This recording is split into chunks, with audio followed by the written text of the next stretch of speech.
Amigos y amigas de Crónicas Páscuaro, nuevamente saludándolos. Nos da mucho gusto saludarnos, mucho gusto que sigan esta página de Crónicas Páscuaro para servir a usted.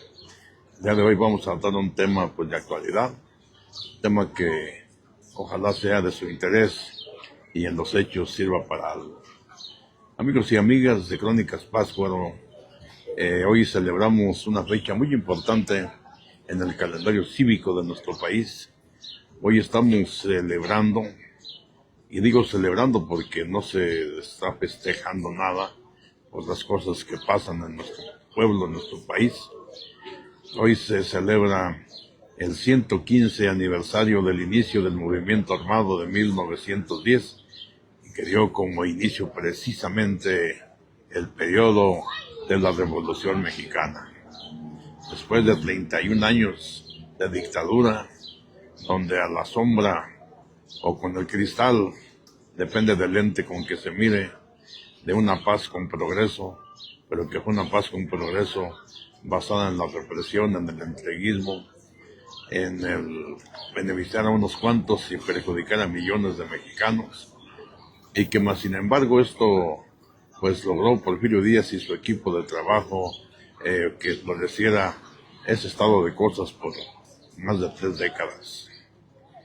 Hoy estamos a 115 años de que se inició este movimiento y dicen los historiadores que la historia es cíclica. En estos tiempos haremos una similitud de lo que pasaba hace 125, 120, 115 años o 100 y lo que pasa en nuestros días.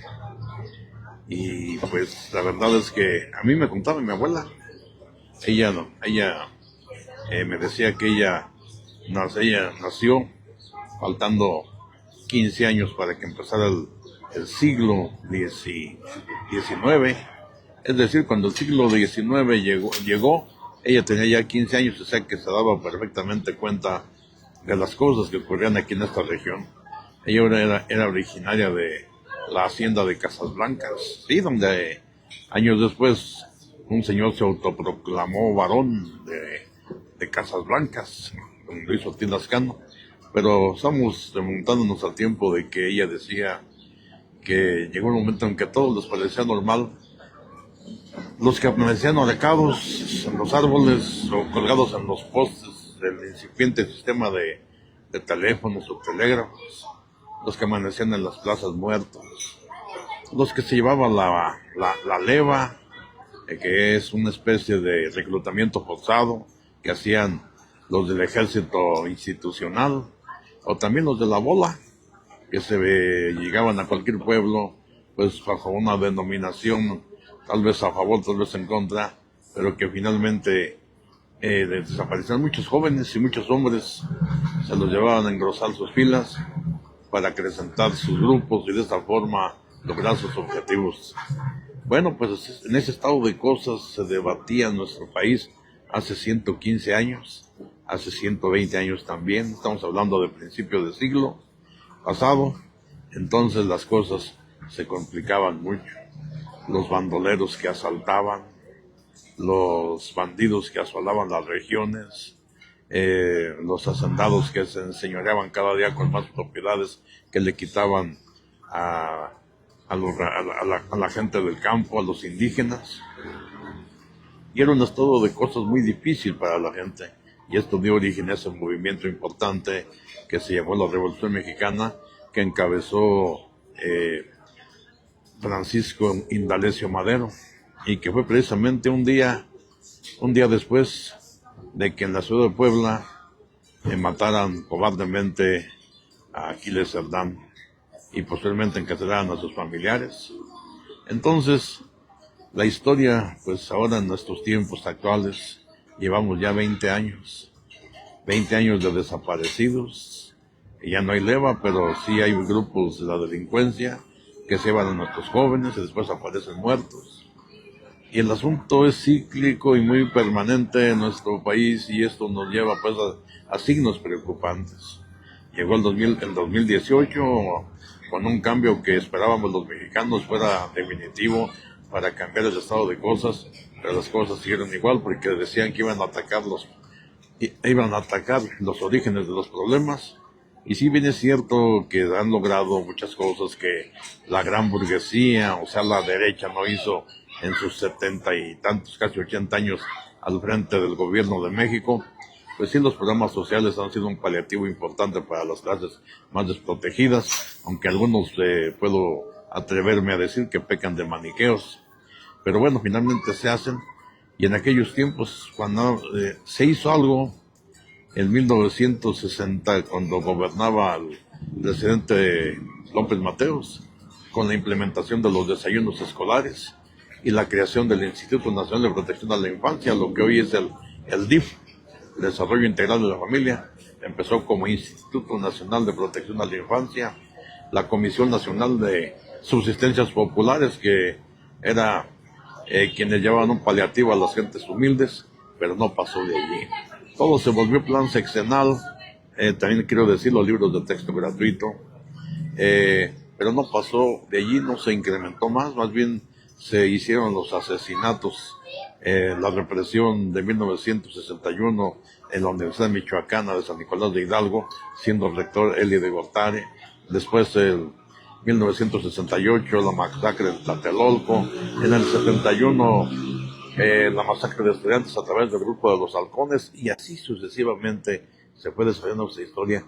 Y sí llegó en el 2018, en el 1988, se establecen los programas sociales que duraron todos los sexenios del PRI y del PAN, pero que no eran suficientes porque eran planes sexenales, hasta que llegó el gobierno que encabezó López Obrador y se convirtió en programas constitucionales.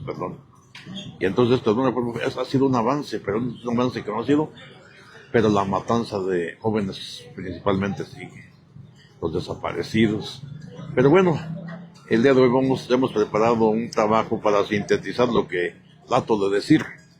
Entonces, para esto, amigos y amigas, voy a dar lectura de este documento para que usted entienda la similitud de hace 115 años y lo que pasa en la actualidad, que ya llevamos más de 20.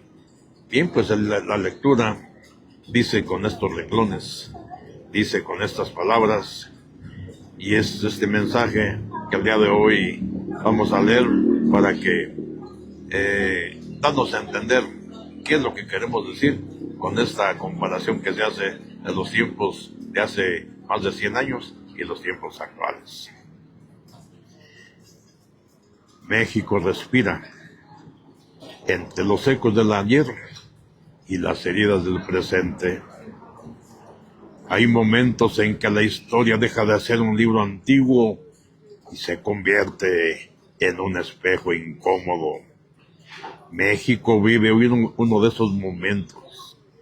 Las semejanzas entre el país de principios del siglo XX, previo al estallido revolucionario, y el México actual no son coincidencias académicas, son advertencias vivas, pulsantes, tercas.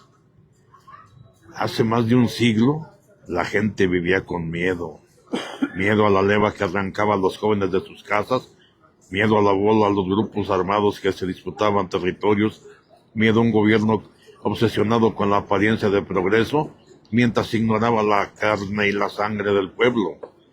Había ejecuciones extrajudiciales, cuerpos abandonados en parajes, autoridades que simulaban paz, mientras administraban desigualdad. Hoy, aunque los nombres han cambiado, las sensaciones son las mismas. La leva ya no existe, pero los grupos delictivos reclutan a la fuerza a quienes temen decir que no. La bola ya no cabalga en nombre de ninguna causa, ahora transita en camionetas sin placas, en caravanas que intimidan pueblos enteros. Los desaparecidos ya no se pierden en el caos revolucionario, sino en redes criminales que han hecho de la vida humana una mercancía. El México actual es el mayor corredor de drogas hacia Estados Unidos, y en ese corredor crecen los muertos, los secuestrados, los extorsionados, los desplazados. Todo mientras el gobierno intenta defenderse con una derecha que ruge, sí, pero también mientras se va de hablar de la tragedia cotidiana que desgarra a quienes no militan en ningún bando. Los asesinatos de líderes sociales con más de 100 años siguen marcando el pulso de un país donde alzar la voz todavía cuesta la vida.